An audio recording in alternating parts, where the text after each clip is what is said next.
Good morning, everyone. We're running up on 8 o'clock, so we'll go ahead and get started this morning.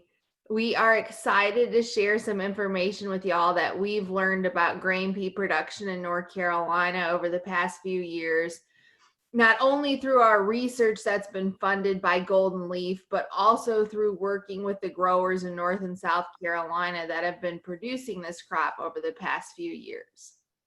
My name is Rachel Van. Most of you will know me as your soybean specialist, but a few years ago, before I started this position, I was working for Chris Reberg Horton at NC State, who at the time was working a lot with organic crops and other alternative crops. And at that time, one of the crops that folks had become interested in were these grain peas. So we got started doing some research on this crop and excited to share those results today. We've got a pretty small group here this morning, so I'm hoping that we can make this webinar more interactive. So as we're moving through the presentation, if you've got a question on any particular topic, not only am I here from a researcher's perspective, but we also have a couple of our growers on the Zoom call here this morning that have been working with this crop and can also help answer some questions for folks. So from a Zoom logistics standpoint, if you want to ask a question, if you're on a phone, you can press *6 to unmute yourself. If you're on a computer, float down to the left hand lower corner of the screen and you can unmute yourself. So we hope that this can be interactive, or please utilize the chat function if you prefer to do that.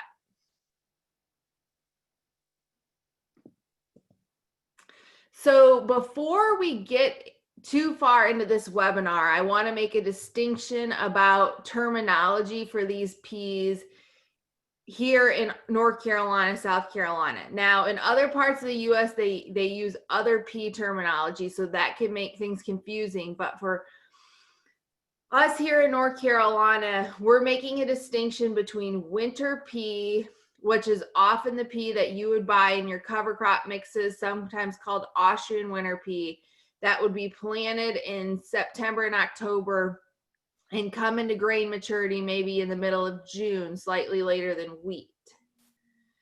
This pea, again, is often used for cover crop production, and if you went to buy cover crops at a local distributor, this is the type of pea you would get. Chris and I wrote an article about this type of pea in 2017 about grain production, and we really saw limited potential because we thought that type of pea was flowering too late. It was too hot during flowering. But I got a call from a grower earlier this week referencing that article, so I just want to make sure we've got a clear distinction between this longer season winter pea and the type of pea we're going to talk about today, which is a shorter season pea, which we're calling grain pea here in North Carolina. And for us, this is typically planted in December through early February and ready for grain harvest slightly prior to wheat. And right now our growers are using this for grain production, but this type of pea could also be used for cover crop production. So what does this grain pea look like? This is a picture of a field from Wayne County. A couple years ago, our county extension agent out there, Daryl Anderson, looked at producing this pea and its potential for his growers. So that's a field of pea, and here's one of our growers showing what the grain looks like. So where is this type of pea typically produced in the United States? Not in the Carolinas. It's mostly produced up in the Northwest US. But if there's local end users on the East Coast, they've got to ship these peas in via rail out of the Northwest, or we've got to figure out how to locally produce this crop. And that is the market opportunity that some of our folks and growers in this area of the world have taken advantage of. What are folks after in this pea? Well, this is a quality report from peas that were produced in North Carolina, and what they are is pretty high in protein compared to some of our small grains. So folks are after the protein. Peas also have lower trypsin inhibitors than soybeans, and they don't require heating prior to animal consumption, which is another benefit. then they're often cracked or ground and added to cereal grain rations. And they also have lower allergenicity. So there's several quality parameters that folks are interested in for these peas. What are these peas used for? Well, based on all those quality parameters, there's several things peas have desirable markets for. One of them is processing into grain-free dog food, which is one of our most recent end uses in our region. There's one of these grain-free dog food processing facilities down in South Carolina that our growers have sold their peas to. You've probably seen at the grocery store, there's some alternative milk products where they're actually using peas to produce those milk products. And if you're paying attention at all to the plant-based protein products, a lot of these plant-based meat companies, whether it be Tyson or Beyond Meat, are using peas as one of the primary ingredients in those plant-based meat products. So we're one of those companies to open up a processing facility on the East Coast that could really, drive demand for this crop produced in our region. But when we initially became involved in investigating this crop, we were thinking one of the primary markets would be for use as animal feed. When we got the funding from Golden Leaf, our goal was to help growers identify optimal agronomics so they could produce this crop in our region, so they could produce more protein to help feed our animals. North Carolina is a protein deficit state, and we thought producing peas over the winter could help supplement the protein that we're producing over the summer with our soybean crop. So there's several potential markets for these peas in North Carolina that I think could be explored or utilized in the future. Not just these, but also our growers have sold for export markets before out of South Carolina and shipped these for food grade products across the world. So there's several distinct advantages to producing these peas in North Carolina. We've already mentioned that they're an alternative protein source. They can also help diversify crop rotation. So if anybody's had the opportunity to look at some of the production videos that we put out, Adrian Locklear, who's one of our growers in North Carolina that's been working with this crop for several years, emphasized one of the advantages being diversifying crop rotations. And some of our growers even think that their peas can help lead to yield increases in the following summer crop. So there's a couple reasons that might be. First of all, peas are often coming off slightly prior to wheat. So for soybeans, for example, an earlier planting date is often associated with yield.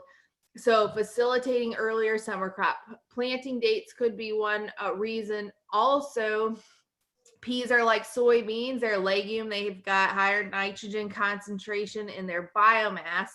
So there can be some residual nitrogen benefits from the peas to the following crop. A minimal new equipment is required for our growers to produce these peas. They're planted with a grain drill and they can be harvested with the soybean sieves in your combine. And I think one of the biggest advantages to our growers is this unique planting window. We're going to talk about some of our planting date research, which would indicate that these peas should really be planted in December and early January in North Carolina. But with that planting window, let's say there was an excessively wet early fall and you weren't able to get your small grains planted. Here's another crop that you can get planted in a later planting window. Also, most other things on growers' operations have concluded by December. Hopefully all your summer crops are harvested. So the unique planting window can be a real advantage. I think there's also some disadvantages to producing this crop in North Carolina. First of all, if you think about the time frame in which we're recommending planting, which is December and January, it can be very wet and cool in North Carolina over that time period. And so you might be ready to plant peas the second week of December. And depending on where you're at in the state, your fields might not dry out for planting for several weeks. So that can be one of the disadvantages.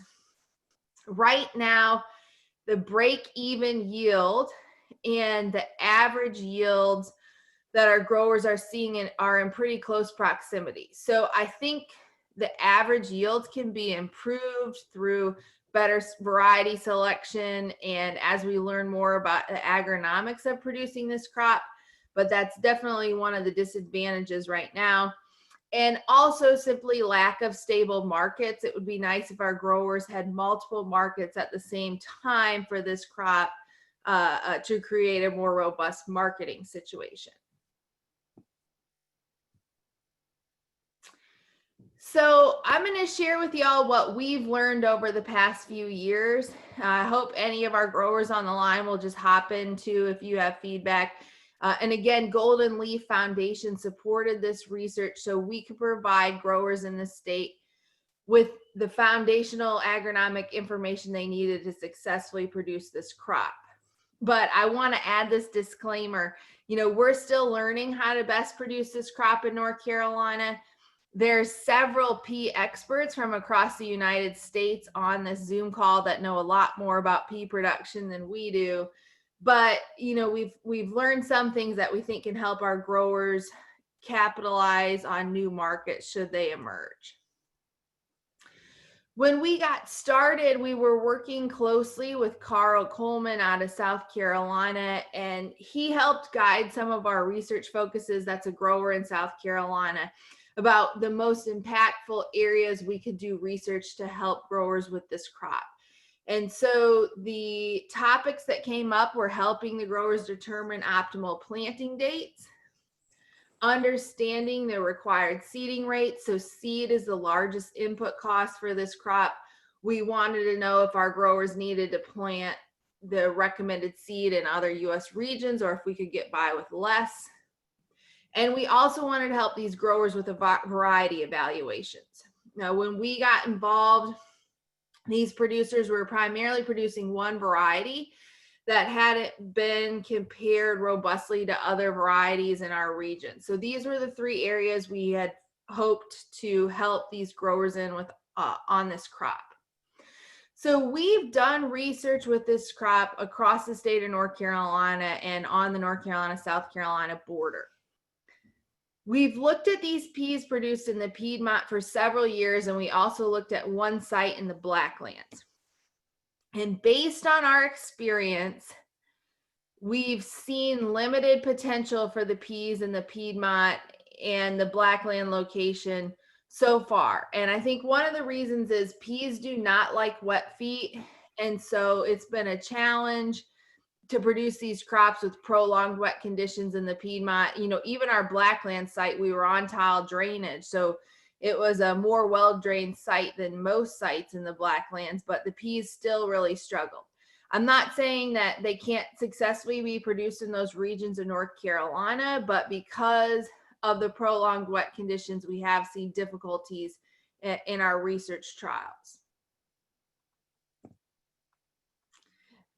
We have had a graduate student that has been managing the field component of this project, S. Slater, and he has done a fantastic job managing these field research. His thesis is all looking at manipulating planting date and seeding rate to maximize grain pea yield in the Southeast.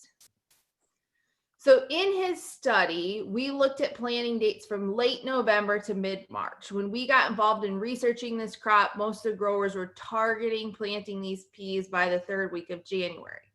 But we didn't know how early they could be planted and how late they could be planted.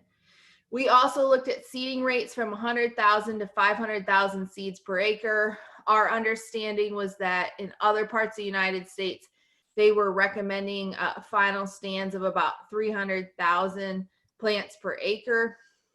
We used the variety that was commonly being used in the region. We drilled that variety and collected a variety of data.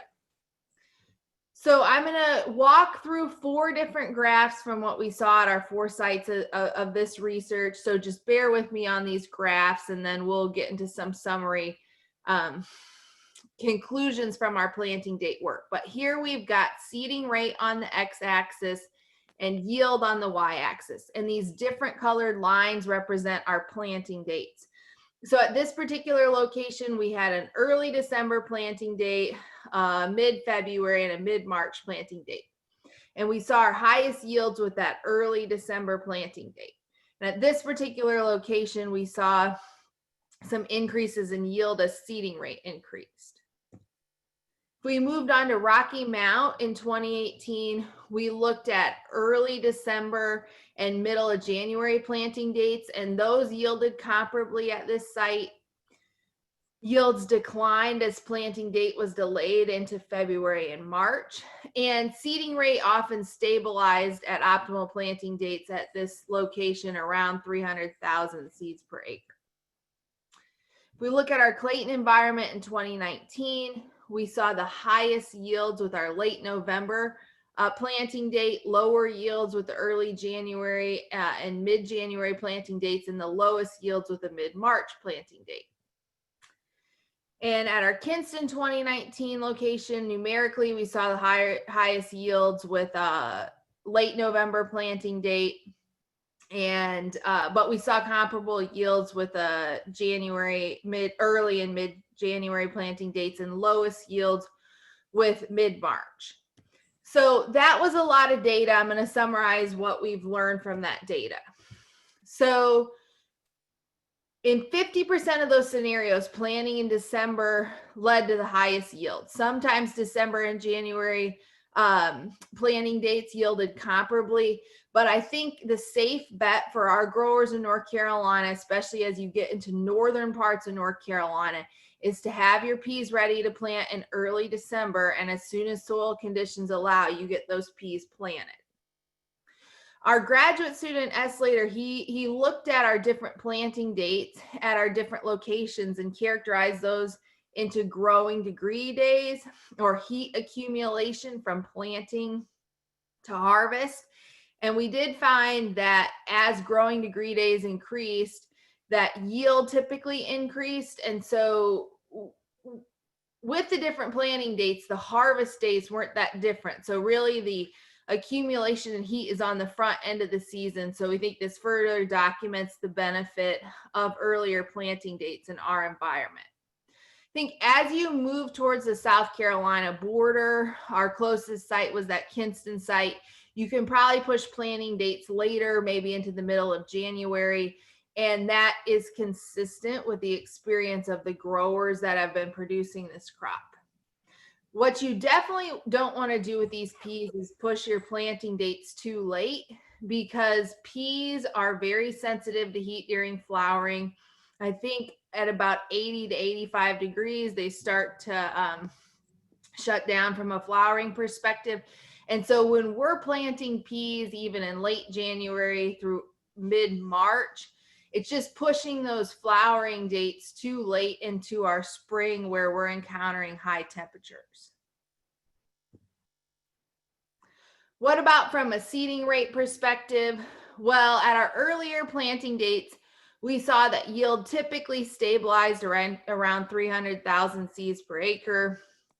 And as planting date was delayed, more seed was needed to optimize yield. But our ideal situation for growers is that they would be ready to plant these peas at an optimal planting date. Right. And hopefully they could use 300,000 seeds per acre.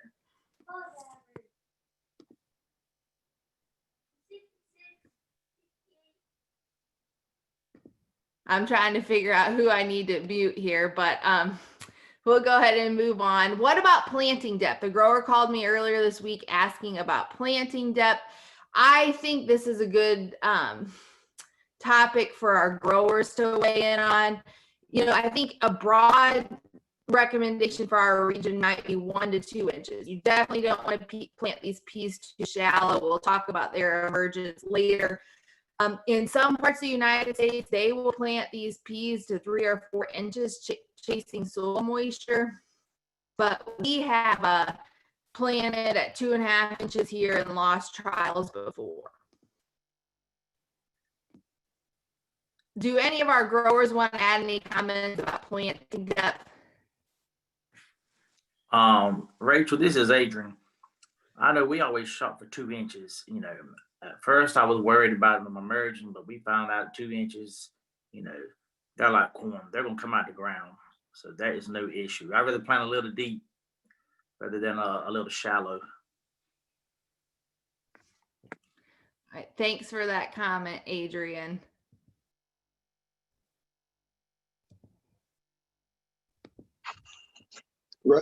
Rachel, can you hear me? Yeah, Carl. Carl's another grower that we've worked with. The biggest thing that we've seen is when we're planting no-till and we have a lot of residue, that you've got to watch where the thick residue is. If you don't get it planted deep enough there, they'll come up, but the growing point is too shallow. So it's like Adrian said, I think that you'd be better off to be a little bit deeper, not to risk it being too shallow where you have residue at. Because if we get a freeze, we'll certainly lose those where they don't have very much depth to them. Thanks, Carl. And this is a good slide to be having this discussion on, because let's talk about the type of emergence that these peas have. So peas actually have hypogeal emergence like corn, where the growing point stays under the ground. It can be confusing because, peas are a legume like soybeans, but peas do not emerge like soybeans or cotton, where the cotyledons are pulled above the soil surface. The growing point remains under the ground. And so one advantage to that is, let's say you've planted these peas second week of December and you get a cold snap and it kills the above ground material. The pea actually has the ability to send off another shoot from the growing point below the soil surface. So that is one benefit of these peas. What about from a seed treatment perspective? We've not done any research on the needed seed treatments for growing these peas in our environment. However, we know that peas are a legume like soybeans. They can fix atmospheric nitrogen with a relationship with bacteria in the soil. And it's not the same bacteria that is used for soybean or peanut inoculant. And so we just don't know if that bacteria is present in our soil at adequate levels for optimum nitrogen fixation. So at this point, we recommend that our growers inoculate with the appropriate pea inoculum. What about a fungicidal seed treatment? Again, we've not done any research on this, but if you think about it, we're planting these peas in December or early January. It's cool, it's wet, and those conditions can intensify seedling diseases. Depending on what your soil temps are when you plant these peas, if you're at 41, 50 degrees Fahrenheit for a sustained amount of time, which never happens in North Carolina, but it can take these peas up to 30 days to emerge. So for that reason, we do think fungicidal seed treatments are critical for producing this crop. And I think some of our growers have looked at producing peas without inoculum or fungicides before, and it didn't go well in North Carolina or South Carolina. What about from a row spacing perspective? So it's the recommendation from our colleagues in other parts of the U.S. and growers that are doing this, that these peas are planted on 10-inch row spacing or less. One of the reasons is that the peas use each other to stand up for standability, and so that is facilitated more in narrow row spacing. Another agronomic topic that we help these growers address is variety selection. So this is a picture from one of our trials in 2018 at Carl Coleman's farm, where we screened 34 varieties in 2018, I think maybe 32 in 2019, trying to help growers identify optimal varieties for use in our environment. Again, when we got involved, they were just growing one variety, and so we wanted to compare that to the other available varieties.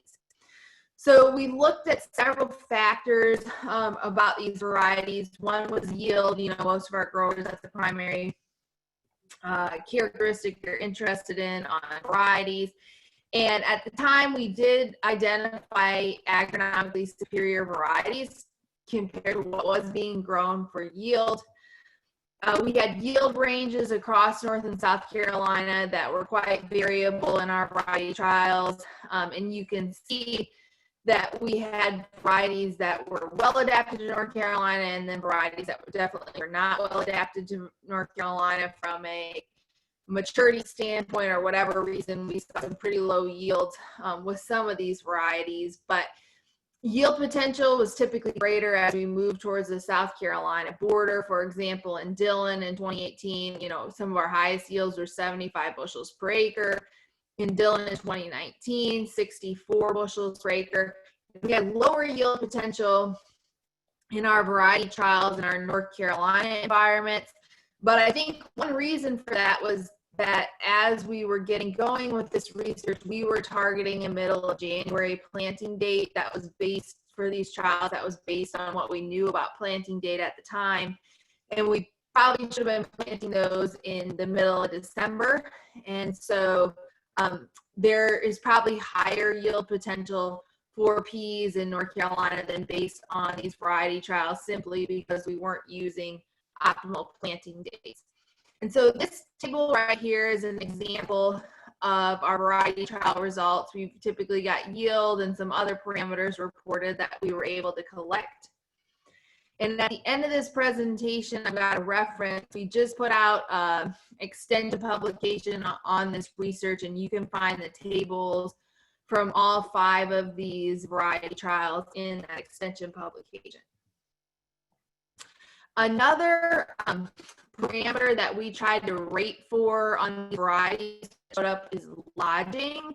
So one of the biggest challenges with the peas in various production situations can be lodging prior to harvest. So this picture is supposed to show one of our research plots that's lodged.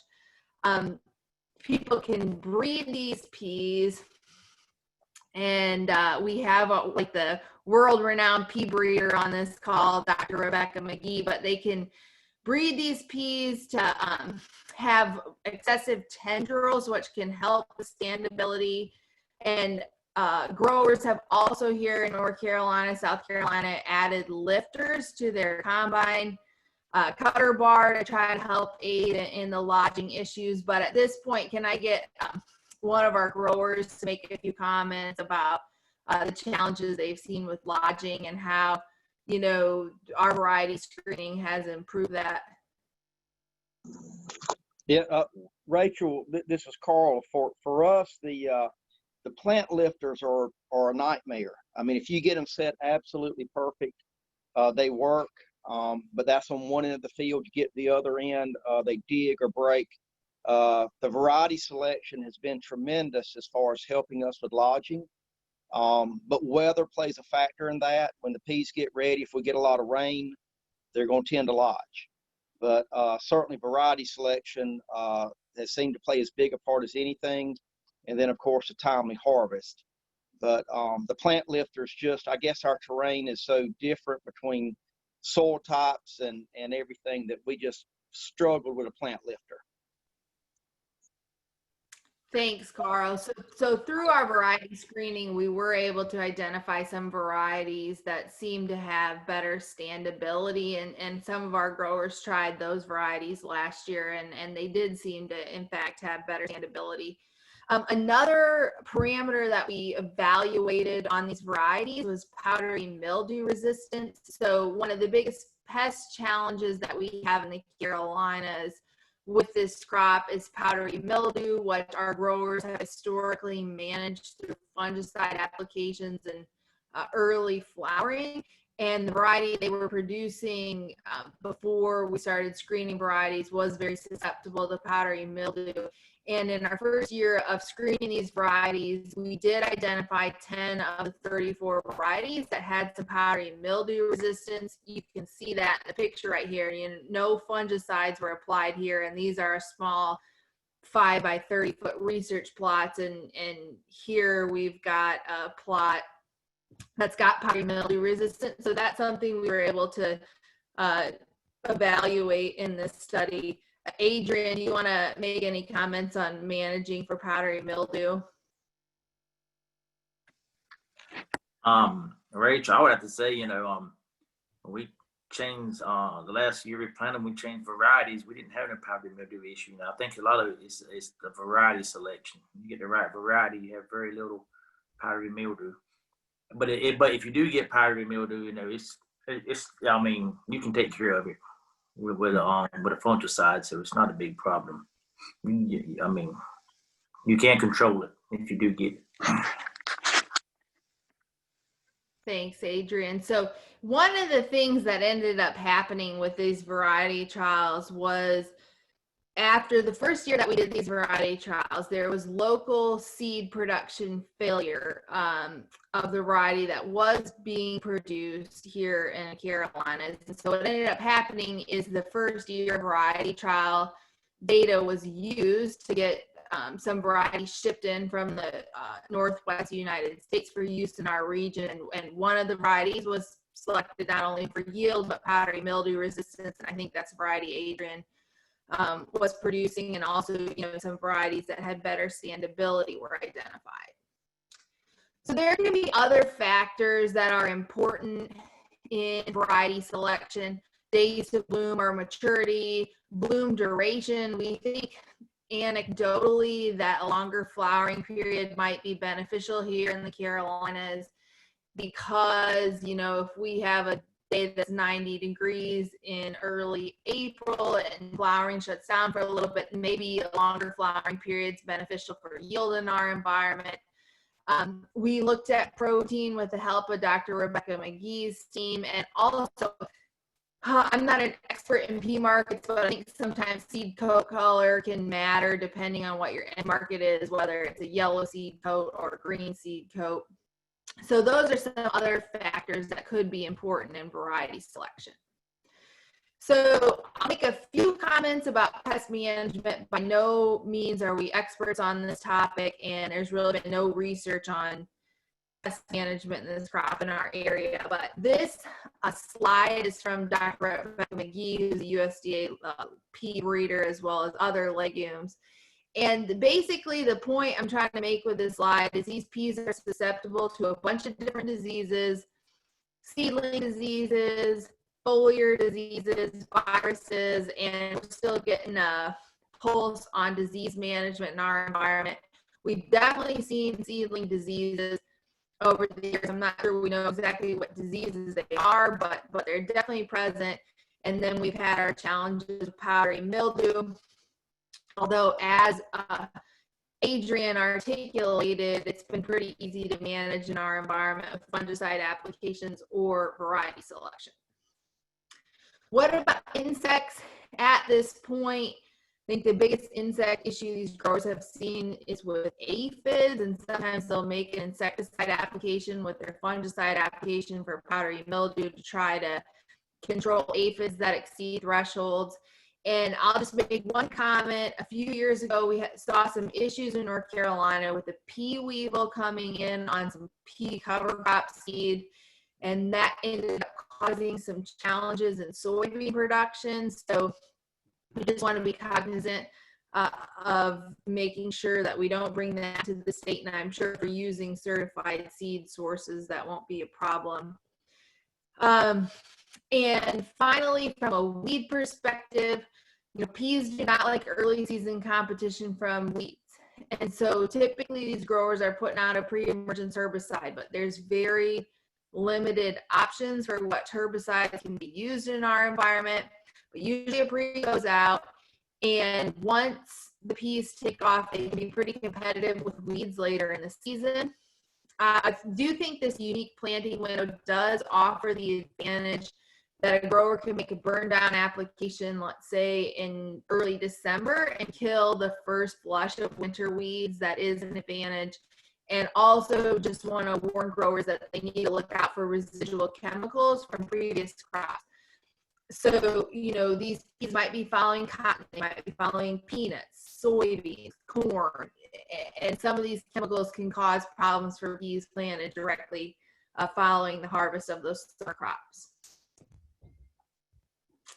What have we seen for protein? We looked at protein in both our variety trials and our agronomic trials. And the literature, pea protein content is reported anywhere from 15 to 35%. but in our environment, our protein content was typically 17 to 20%. So, you know, we've learned some things about variety selection, about optimal planting dates and seeding rates, but there's definitely some opportunities for future research in the Carolinas. One is optimal fertility management of these peas. You know, we're basically using fertility recommendations out of the Northwest United States, which is pretty different than what we might need here in terms of our soil types. So it would be great to get more information on fertility management. We probably need a lot more information on optimal pest management here.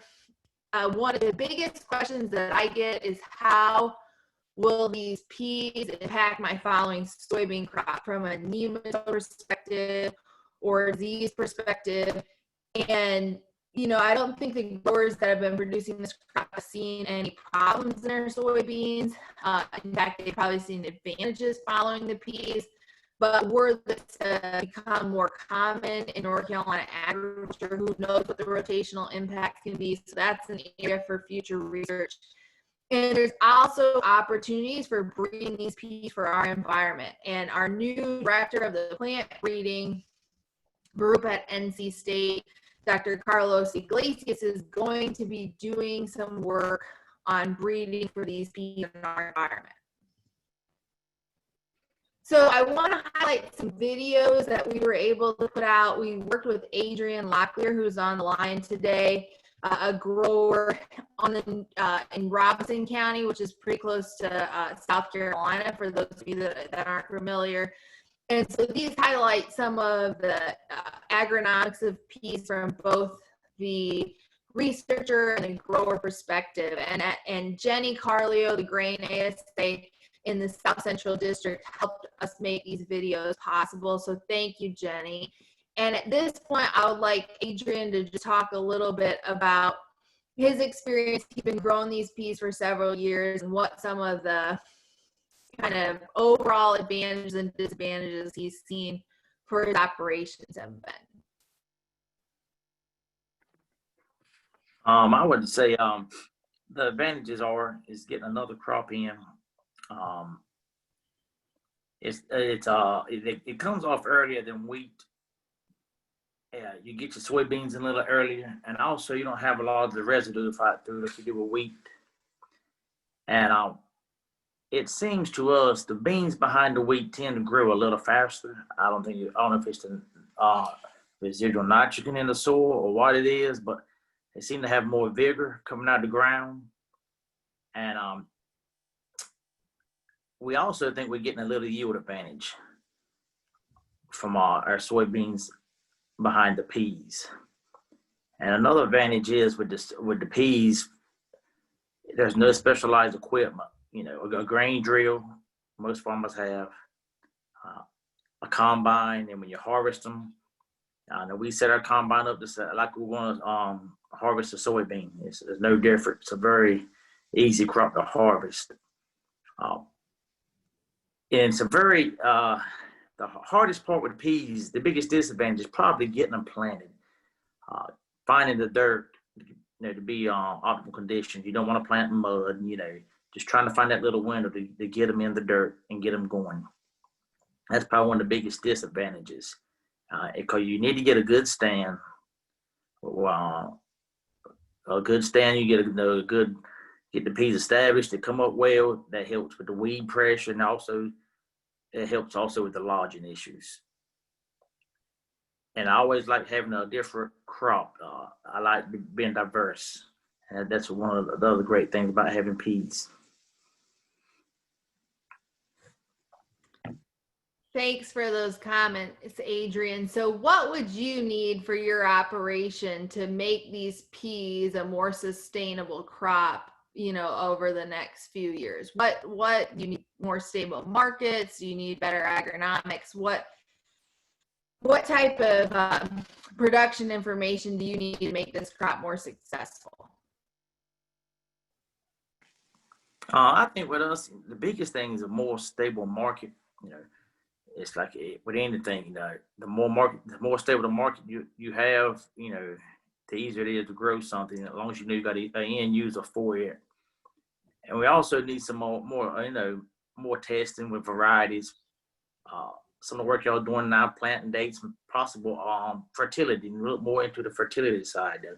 Do we need to add some sulfur when we're planting, or a little nitrogen? That's, I'm not grown enough to really know, do we get a benefit by adding some fertility, or is it always going to be a wash, or we're better off not adding no P or K to them. I think that's one area we need to look into. So Adrian, what do you do for fertility right now? I'm sure the growers on this call would be interested in how you manage the fertility in this crop. So far, we have not done nothing for it as far as fertility. As long as our soils were in pretty good shape, we have not done nothing. We have thought about adding a little, maybe a little AMS up front at planting, a little nitrogen and sulfur, maybe just to help them get going, but we have not done that yet.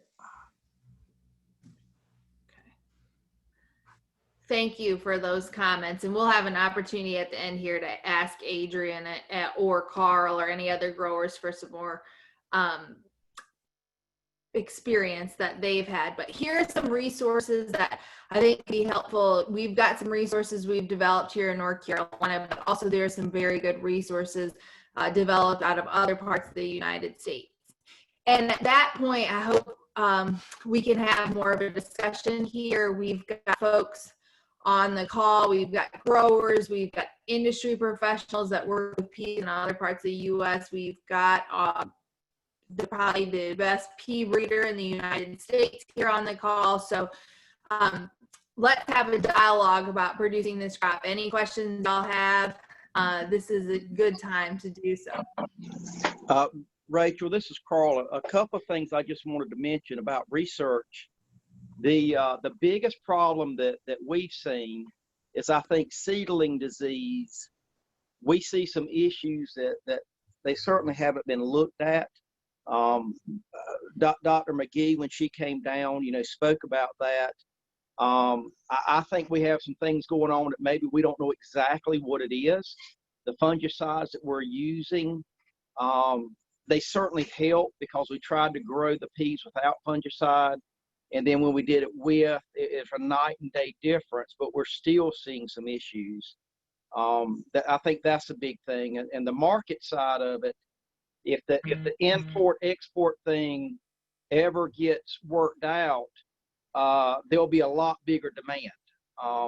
Maybe getting back up in that $8+ range, but that has a really, really big drag on the market right now.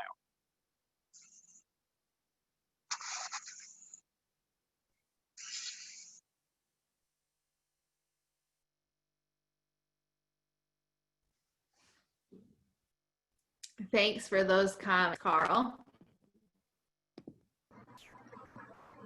Rachel, I had two questions. One, if I understood you correct, you said that right now the yields in some of the research is close to the break even. So if that's the case, then where does the grower find revenue, as compared to growing wheat where he would have some revenue? So what's the incentive for the grower if it's at a break even? And then second thing, based on what you were seeing at the research stations of where the crops seem to perform better, do you find that it works better on the sandier type soil than the heavier, maybe clay-based soil?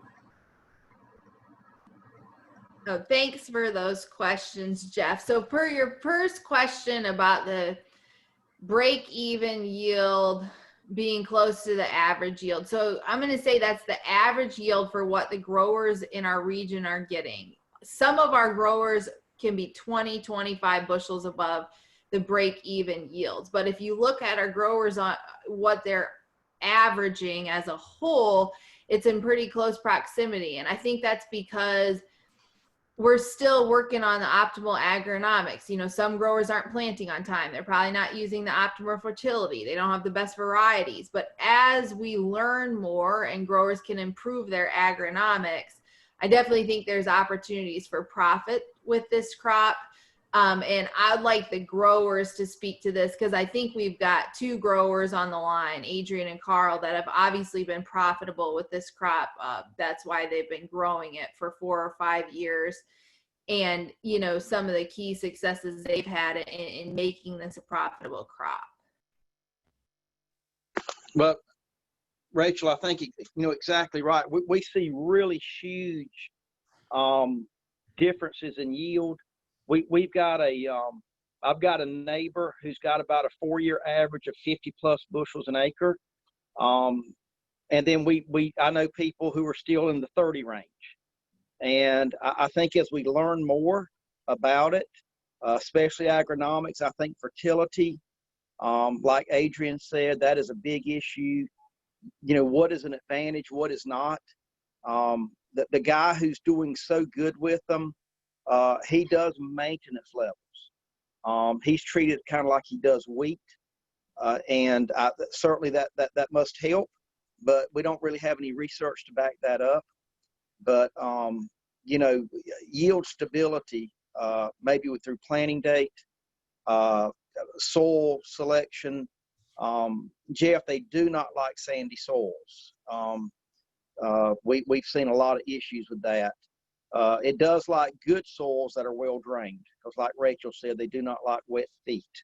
So there's a lot to still be learned, I think.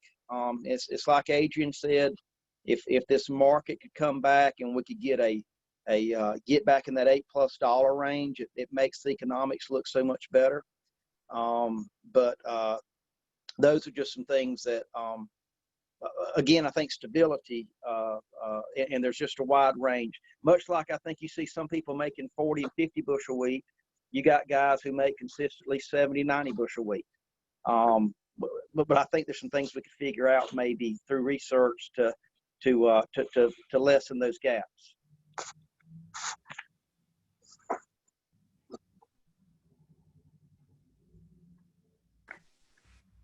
Yeah, I'm right along with Carl.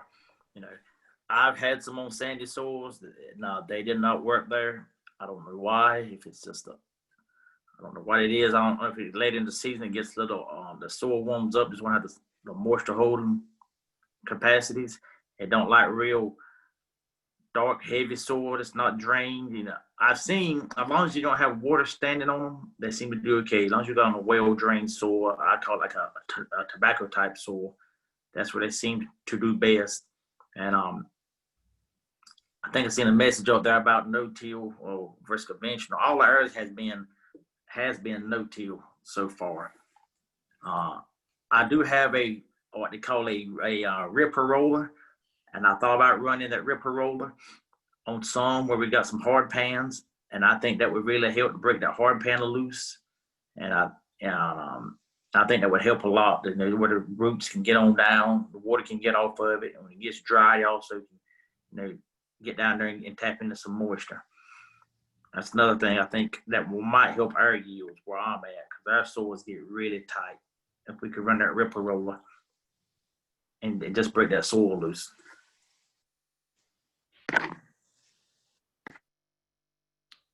Thanks, Adrian and Carl, for providing your perspective. So we've got a question in the chat. What is the price now? And I think Carl is not only a grower in South Carolina, but he's also been heavily involved in the marketing and buying of this crop in our region. So Carl, can you speak to the current price? I don't have like a 2021 price.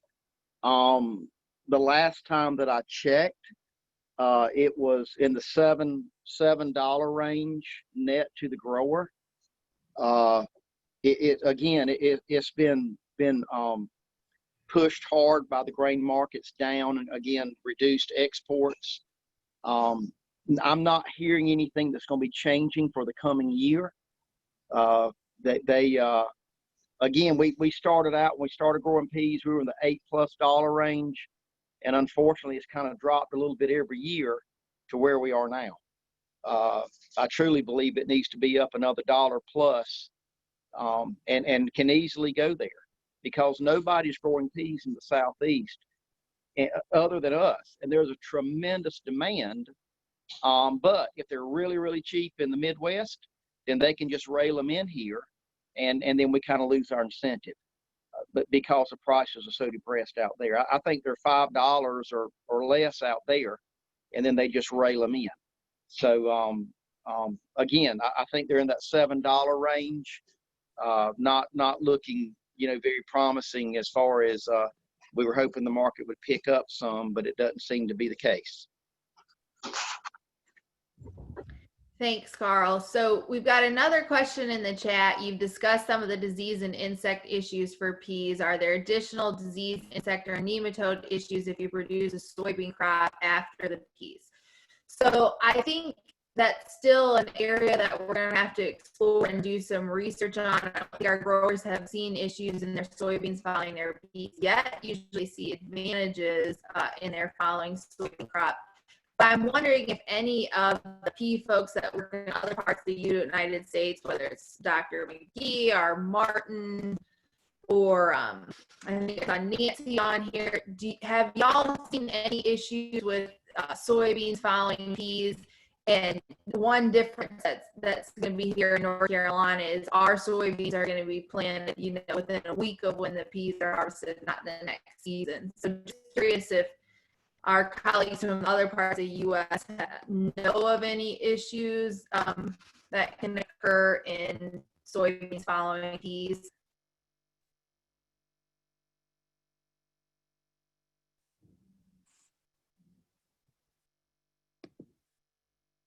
Hi, this is Martin from Meridian Seeds. Just to address that, I would say that's not really a common rotation in North Dakota, but I have heard anecdotally too. If you follow soybeans after peas, I've heard there's anecdotal evidence that there might be a yield bump. But typically we wouldn't go legume after legume like that. I guess that would be the only information that I'd have on that in our area. Good morning. This is Rebecca McGee from state of Washington. We don't grow soybeans typically in Washington, but it's very common for us to have a small grain legume rotation. Like Martin said, we typically don't follow legumes with legumes. However, I used to live and work in Minnesota, and it was quite common there to plant a very, very early season crop of peas for harvesting for vegetable processing, and follow that immediately with a very early maturing soybean crop. So, I would Dr. worry, you might know, do the same nematodes impact peas and soybeans? Do you know that? I don't know if soybean cyst nematode affects pea or not. Okay. And I just don't know. I know the nematodes that affect peas, but I'm not sure which ones are important for soybeans.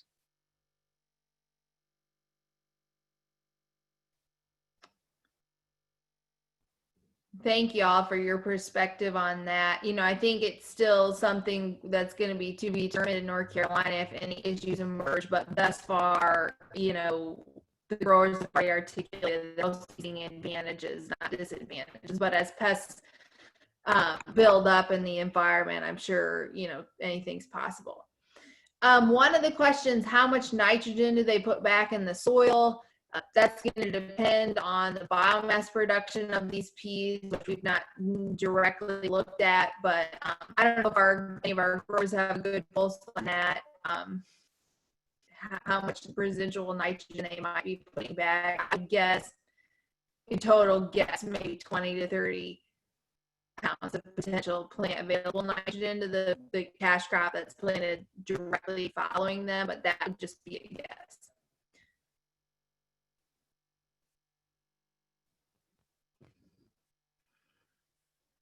All right, another question we've got from one of our growers is, what was the issue in Monroe?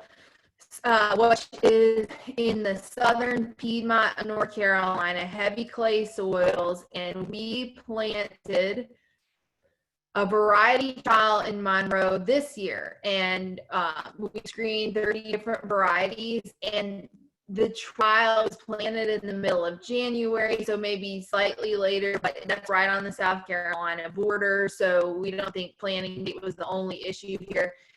The peas just did not do well out in that heavy clay soil, and our grower tried to identify one of the better drained fields. It was up on a ridge, and I think the prolonged wet conditions were problematic for all of our growers this spring, not just in the Piedmont. It was very wet, very challenging year for peas, and I think we saw some disease issues in Monroe as well.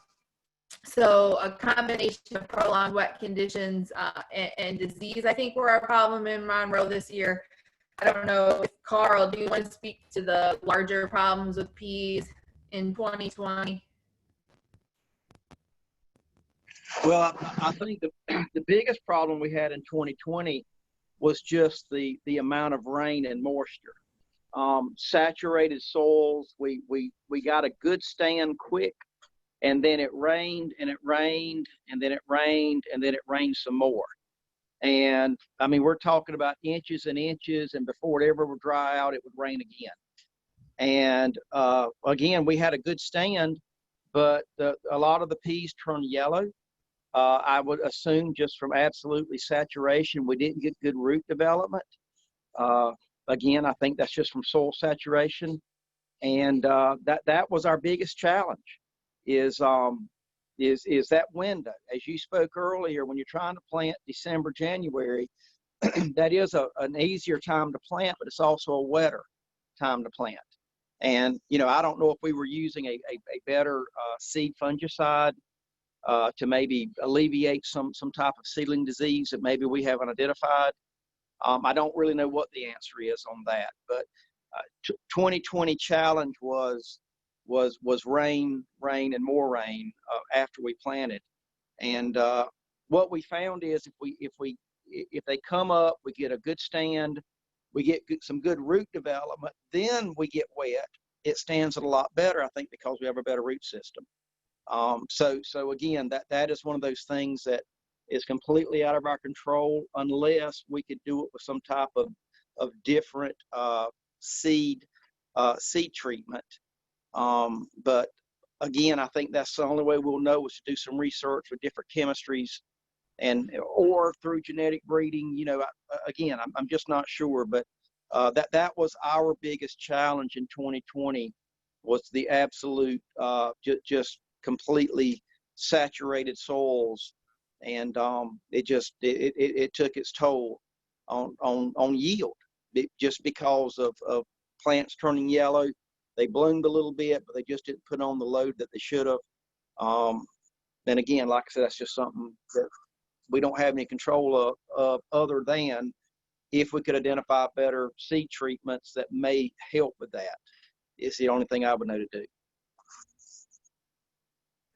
Thanks, Carl. And Jenny, who was part of the planting of that trial, also added, we had some issues with planting depth in the Piedmont. Logan Brew asked the question, our little research cone planters, it can be difficult to get uniform and deep depth out in the Piedmont. So that's probably also a contributing factor. Thanks for bringing that up, Jenny.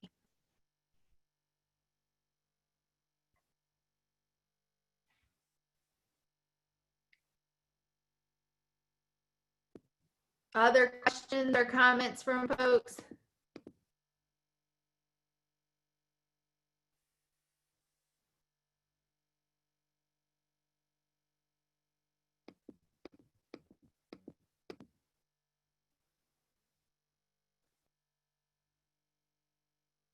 If there's no more questions, we appreciate everybody's time attending today. We really are not in a situation where we have very stable markets and a price that growers are excited about in Carolinas. But our hope through doing this research is that should some stable markets emerge, whether that be a plant-based protein processor opening up in North Carolina or more sustained export markets that our growers have better economic information to successfully produce this crop moving forward. So we appreciate everybody who has participated in this work over the years, you know, our industry colleagues that have contributed varieties for us. They've been patient with us. We're just learning how to produce this crop here. The growers have been heavily involved in trial and error to make this crop a potential success in our area. We've had a lot of county extension agents that have been engaged in trying to learn more about this crop to serve their growers. So it's been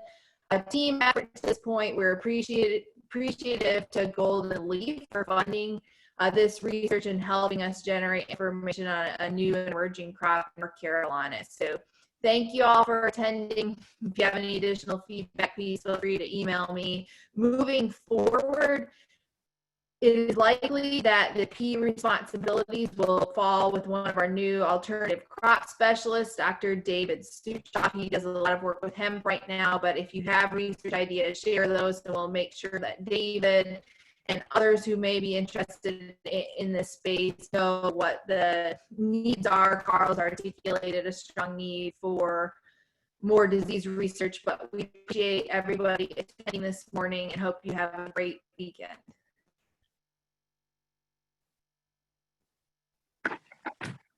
Thank you, Rachel. Have a good day. Thanks, Adrian and Carl, for both contributing. Yes, ma'am. Appreciate all you do.